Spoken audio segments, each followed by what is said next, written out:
Smarterfan.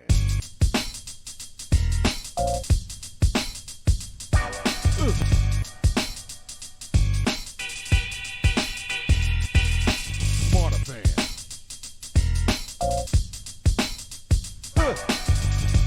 Yeah. Smarterfan. Hey, everybody, welcome to another segment of Smarterfan Podcast, where we bring you behind the veil of sports, business, and life. I'm Joe, and this is Barry. How you doing, Barry? I'm excited. I'm tired. I was up all night. I was watching the Super Bowl. I was rewatching everything. I'm excited. I was eating everything. It was a hot mess, but I'm feeling good. I'm feeling good, my friend. How you doing? Oh, I'm doing fine. I'm doing just fine. Okay, good. Got a lot to talk about tonight. Definitely. So, the last show we talked about, players being stressed because of money and family. Well, check this out. Bo Jackson's niece and nephew tried to extort $20 million from him by, harassing him, threatening to put texts and pictures and his medical records on social media, and threatening his immediate family. And they did all this through a lawyer. Okay. So, I mean, this is just crazy, but it's just crazy. But he got the last laugh because he took them to civil court and he sued them for $21 million and he won. So, it reminds me of what happened with Tyron Smith. He went through a similar thing with his family, where they just thought that because now he's in the NFL that he owes them, and you would think that because he made it to the NFL, you would think that they would be proud of him, but instead they just saw dollar signs. Unfortunately. Yeah. I mean, they was threatening his girlfriend. They was going to his house and all kinds of stuff, Yeah. So it's a sad state of affairs. It really, really is, Yeah, and the real sad part about it is you think about your relative is Bo Jackson. So the access he has to so many people to open doors for you, if you are a worker, you know what I mean? He could open the doors. Yeah. So it's almost silly to go about it the way they went about it because, think about if you were into real estate or, school or anything like that. Yeah. He's going to support you because you're really doing something for yourself. And he could leverage and open doors that normally wouldn't get open because of who he is. Exactly. And that's really the sad part about when you hear these type of stories. Yeah. Just ignorant stuff. But anyway. Yeah. So, but so the A's are finally moving to Vegas. No way. Right? Yeah, they're finally, but not until 2028 because that's when their stadium's going to be ready. My goodness. So in the interim, they're going to have to find a place to play because their lease with the Coliseum is up after this season. Oh.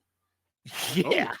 So now they're going to have to find a place to play until they're ready to move to Vegas. So they got that big stadium, the Super Bowl stadium. I don't know why they can't use that. They want their own stadium, so they're supposedly building a stadium for them. Well, you said it's going to take 3 years. Yeah. That's what. What are they going to do in the meantime? That's the thing. They have to find a place to play. So that's what I'm saying. They couldn't play in the same stadium they had the Super Bowl. Evidently, that's not in their plans. Okay, Joe. Yeah. Okay. Hey, yeah. That's what the deal is. So but anyway, now the Orioles, they just got sold for $1.7 billion. What a steal! Yeah. Okay. And now this is pending owner's approval. Yeah. And the owners, they have to approve it. 75% of them have to approve it, so which is probably going to happen. And what that means is that there's going to be a new kid on the block with the Yankees and the Mets who's going to have pockets as deep or deeper. So it's going to get interesting in this area in the next year. Okay. Absolutely. Needs to happen. Yeah. Needs to- So, and as far as the Yankees are concerned, this has been bugging me. Okay. Yes, Joe. They signed Marcus Stroman to a 2-year deal for $37 million. Okay, big deal. Mhm. But in my opinion, he's not that good. And Well, that's they're why you gonna- got signed for $37 million, Joe. right, but they're going to make him the number 2 starter behind Cole. Well, He's what not. else they gonna do? What else they gonna do? Well, this is my point. It's like he's it, Rodon, like I said, hasn't shown me a damn thing. Uh-huh. Nasty Nestor can't stay healthy.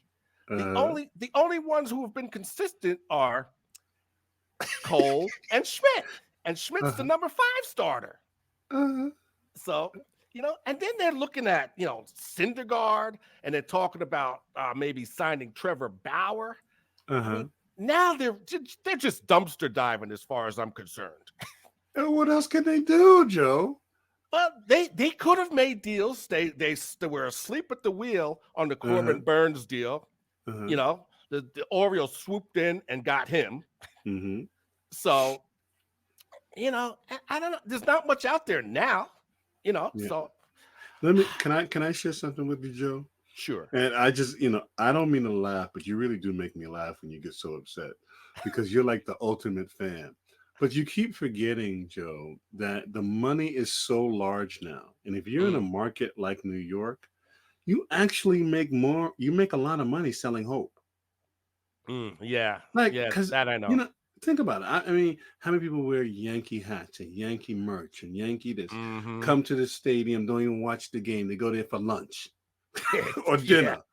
You know what I mean? So when you and then you're in the number one, tourist attraction place, tourist attraction in the world, being New York, so you can kind of get away with selling hope. You know what I mean?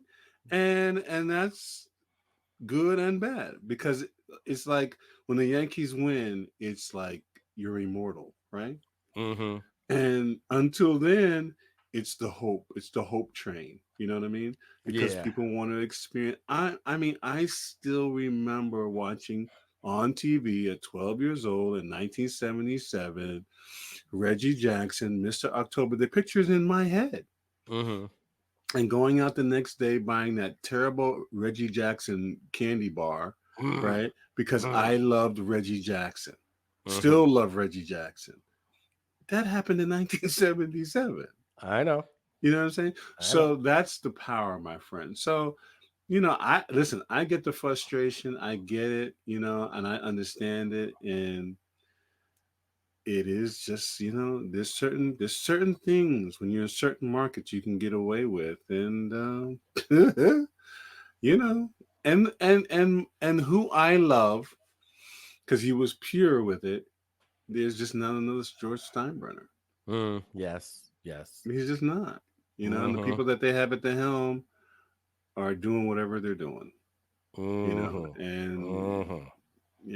it is, unfortunately, it is what it is, but they're not George. George was committed to winning at all costs. And I think the money has gotten so large for a lot of these entities that a lot of them are just inept because the money comes in anyway.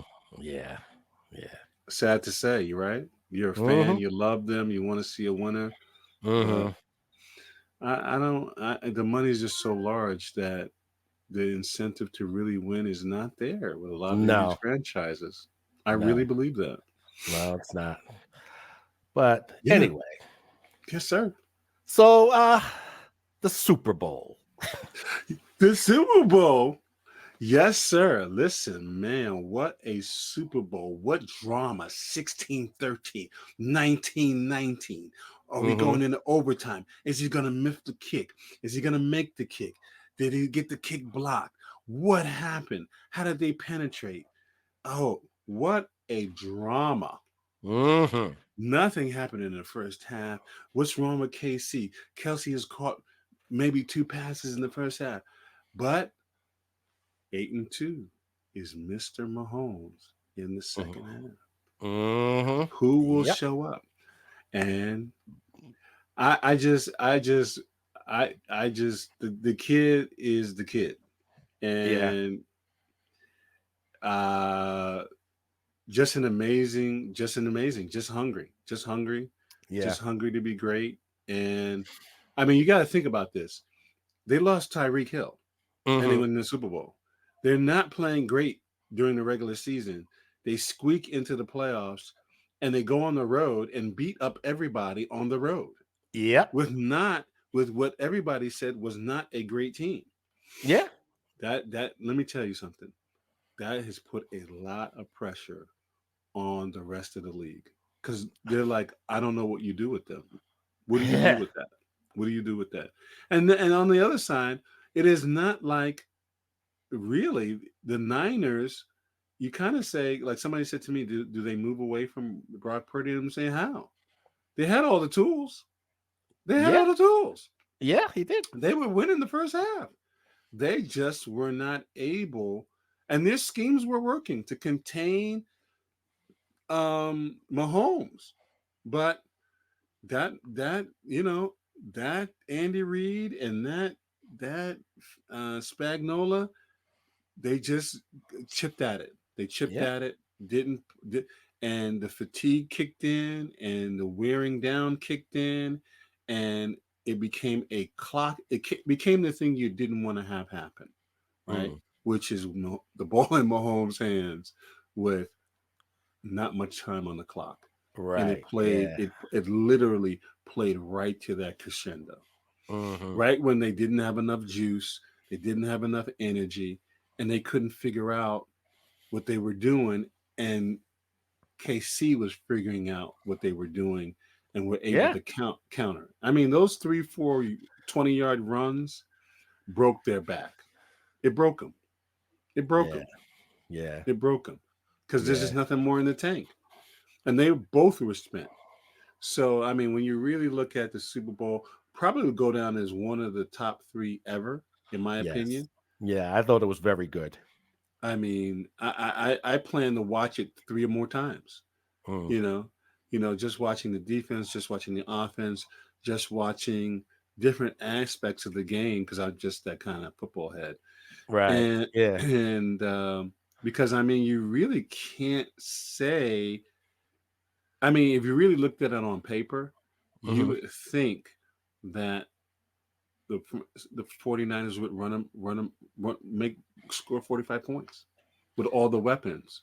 And you Mm. got to say to yourself, how was the Chiefs able to neutralize that?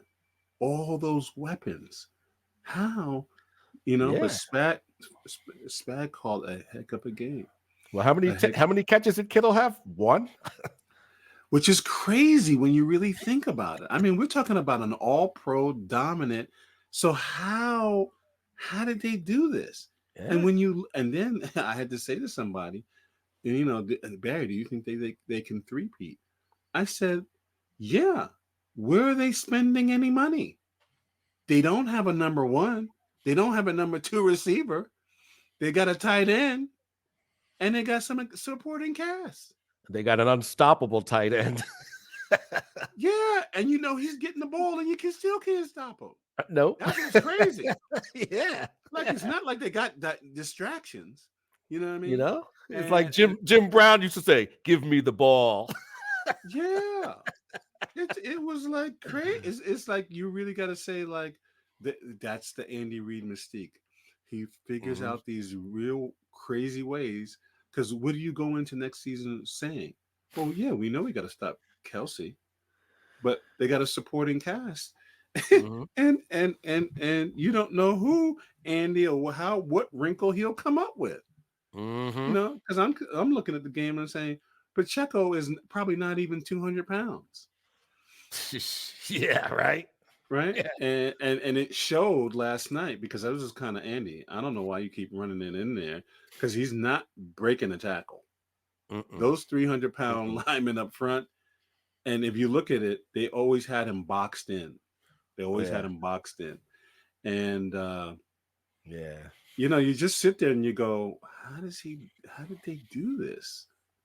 Even when San Francisco was up, you could tell they weren't comfortable. No, but they let them They hang around. and see that is probably the big thing is, and maybe they were trying to go up, but they just couldn't do it. Yeah. Because the way Spag was calling the defense, how they were disguising it, and if they can keep that defense together, that's going to be a Yeah. problem. Yeah. They dialed it up because Jones was in Purdy's face all night. Yeah, he was doing that move, and I'm just surprised that they didn't say, "Hey, we got to double him." But I guess maybe that's why Kittle didn't have catches because he was in blocking. Mm. Yeah. You Well, know what they I mean? besides the fact that they have two top-notch corners. Yeah, those guys are on another level. 22 and 38 are on another level. Yeah. Those guys Yeah. and 21, those guys back there, and Yeah. so it really forced forced any quarterback to really play out his head. He had to probably be a game changer, probably do a little bit more of what he did in Detroit against Detroit. Mm. Um, but I don't think Spags gave that to him. And Chris was a terror. I mean, he was a terror. Mm. They could not. I was just like, has anyone seen that when Chris really wants to go get it, you can't put him one-on-one. He's going to beat that guy, and he's been beating that guy all night Mm. Yeah. at Yeah. the opportune times, right? I Mm-hmm. think two of his rushes made him rush a pass and overthrow it. And I think Mm. he had the Yeah. guy beat. Yeah. You know what I mean? Yeah. Yeah. So when you really look at the Super Bowl, great show, great opportunity, great drama, Yeah. a lot going on, great defensive schemes. Yes. It was a Yes. slugfest. It was really a slugfest. And it boiled down to that daggone Patrick Mahomes having I mean, he's like, I mean, he's like, oh, we got, how much? A minute 36. Yeah, we got enough time. We got enough time to score. The Bills know And all the, about that. and the other team knows it, and they're like, oh shit, freaking, what is he gonna come up with now? And broke their back Yeah. with those long runs. Broke Yep. their back because what do? You got everybody covered, you think, and then this guy runs for 20 yards on you. Yeah. Well, it was one for the ages, that's for sure. One for the ages, my friend. Now let me take a little U-turn around here because people have been blowing up my phone like, what's going on with this Taylor Swift thing? I said, listen, the NFL is all about money, and I'm gonna make it very simple for you. Taylor brings. She's a very smart girl. She brings a whole new demographic to the NFL, right? Mm. Her fan base, right? Mm. Who don't know anything about football, don't even care about football, but they love Taylor Swift. Mm-hmm. So the NFL says this is beautiful. Can make more money because we now have another stream to sell to our advertisers, Mm-hmm. right? Yeah. The NFL gets a new population of people to become fans of the NFL. One of the most powerful things I saw was how they shot around the world, Australia, Japan, different parts of the world, places packed out with fans of the Mm-hmm. 49, watching football. Yeah. They're really pushing American football to be very much like traditional soccer football. Yeah. Yeah. You know what I mean? Yeah. And that's really what's happening to get a greater audience, obviously to make more money. And as I said to the person, interesting, we grew up CBS, Channel 2, Channel 4, Channel 7 was going to show the Super Bowl. Mm. Now we Yeah. got YouTube is the big boy on the block because Yeah. it's a global platform. Uh-huh. How things change, Yeah. right? So, for those of you wondering why Taylor Swift is such a big thing, she's a big thing because she's able to bring her demographic over to Mm. the NFL and vice versa, and they're both going to make a ton of money. Right. They're going to make a Yep. ton of money. So, Yep. for those who didn't understand, that's really what's going on here. And so she's a bigger story than the halftime show, which wasn't bad. Usher did a nice job. I have to give it to him. Yeah, He he did a did. nice job. He Did a did. nice job. Did a nice job. And so they're really, you know, taking it to the next level in all Yeah. respects. And so Yep. it's going to be interesting to see what happens in the off season with a lot of teams. Mm. With a lot of teams and how they make Yeah. adjustments and how they um, adjust. How do they Yeah. adjust? And Shannon Sharp said something very powerful today, which is you're talking about the elite of elite athletes, right? Mm. So when you have elite of elite athletes, it becomes more and more a game of inches, Yep. and that's what you saw. Yep. That's what you saw. Guys just missing the pass, just missing the tackle, Mm. just getting outrun, or what I'm saying? Yep. Inches, Yep. inches, you know. Mm. And so it's an interesting phenomenon. It was a great show they put on. Great Yes, it show. was. Yes, it was. So that's all I got for you. I think I covered all the things you wanted me to cover, good buddy. The money, the drama, the spectacle of sport. Okay, I want to switch gears a little bit and talk about this black hockey player named Pierre Joseph. His father's of Haitian descent and his mother's white. And he also has a brother who plays in the NHL for the Ottawa Senators. Oh, You wow. know, and as a black hockey player, he endured his share of racism. You know, Hmm. but despite all of this, he still excelled in junior hockey.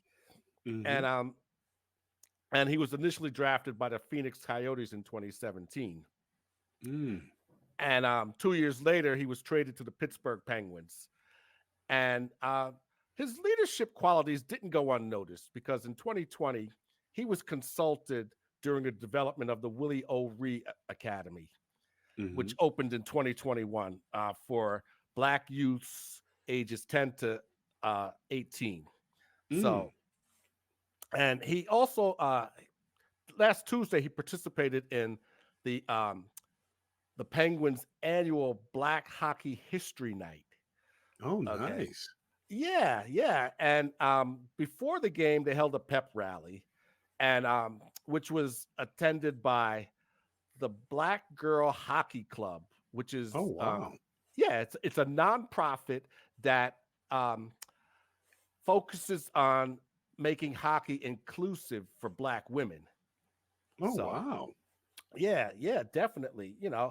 And there's all these there's organizations tied to the black community that are promoting all of this, and they had tables set up with information regarding history and all of that stuff. So it was a good night, you know and growing up, his hero was Willie O'Ree. And Okay. so in last year at the hockey awards in Nashville, he actually got to meet his hero, Willie Oh, O'Ree, and his family. You know, wow. yeah, Wow. he said it was the highlight of his night. You know, and he's really big in the community. He's Pittsburgh, Philadelphia, yes, right? Pittsburgh, Western Pittsburgh. Pennsylvania. And see, this is what Snoop wanted to do if he was Hmm. able to buy the Senators. He wanted to, give back to the community Hmm. and, bring these kids up and show them, you know, the intricacies of hockey, in the black communities, and so it It was a happened. really it was a really nice thing that this guy Joseph is doing in his community. So Awesome. I'm gonna have to come. I'm gonna have to go to a game, support him. yeah, definitely. So really, really good guy. So Awesome. that's my little thing on Black History Month. Well, that's good. You know what I propose? Because you're always good with the trivia. I would suggest that you come up with a trivia or something on top of the trivia that you highlight um someone special from the African American community, Black community Yeah, for the rest of the year. yeah, it's For something to the think rest of about. the Yeah, year. definitely, Because last time I checked, I'm Black all year. I'm not just Black 1 month. So yeah. So anyway, my friend, hey, Smarterfan podcast is coming back at you. We got more stuff for you. Q&A, quizzes, you guys watch that Joe. He's got all kinds of things coming and cooking on the stove.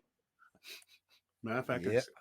I can smell it right now. It smells pretty good too. Hey, And so good yep. family. So family, just thanks again for being here on Smarterfan podcast. And we got more stuff coming at you. See you next week, Joe. All right. Smarterfan.